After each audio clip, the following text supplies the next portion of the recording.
Hello everyone, myself Mani Sharma from our RPIT campus. In today's class, I discuss about the pathophysiology type 1. Most affected people are otherwise healthy and of a healthy weight when onset occurs. Sensitivity and responsiveness to insulin are usually normal.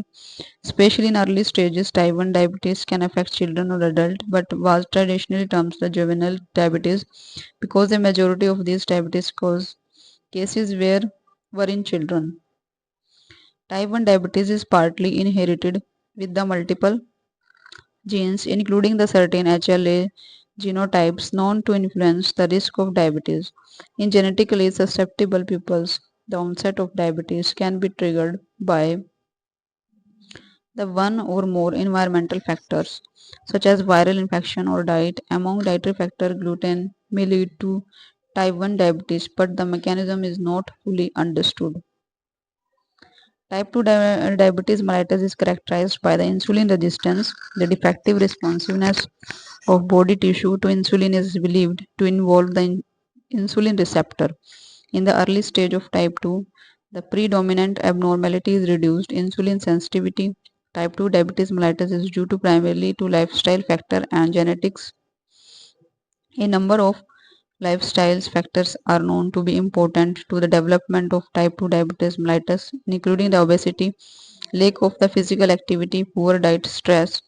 Dietary factors also influence the risk of developing the type 2 diabetes mellitus, such as the sugar sweetened drinks, type of fat in the diet, saturated fats and trans fats, increasing the risk, polyunsaturated and monounsaturated fat, decreasing the risk. Eating a lots of white rice also may increase the risk of diabetes. A lack of exercise is believed to cause the 7% of causes. Next is the gestational diabetes. Gestational diabetes mellitus resembles the type 2 diabetes in several aspects. Involve a combination of the relatively inadequate insulin secretion and responsiveness. It occurs in about 2 to 10% of all pregnancy and may improve or disappear after delivery. Next is the pathophysiology of gestational diabetes. However, after the pregnancy, approximately 5 to 10% of women with the gestational diabetes are found to have the diabetes mellitus, most commonly type 2. Gestational diabetes is the fully treatable but requires careful medical supervision throughout the pregnancy. Management may include the dietary changes, blood glucose monitoring, and in some cases, insulin may be required.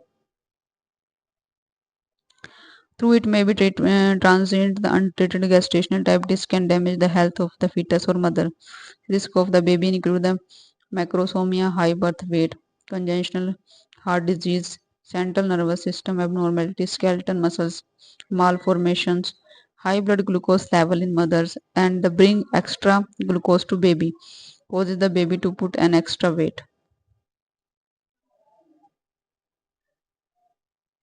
Increased level of insulin in a fetus blood and may inhibit the fetal surfactant production and cause the respiratory distress syndromes. A high blood bilirubin levels may result from red blood cells destruction. In today's class, I discuss about the pathophysiology of the gestational diabetes and diabetes 2, type 2 diabetes and type 1 diabetes pathophysiology. Thank you for watching.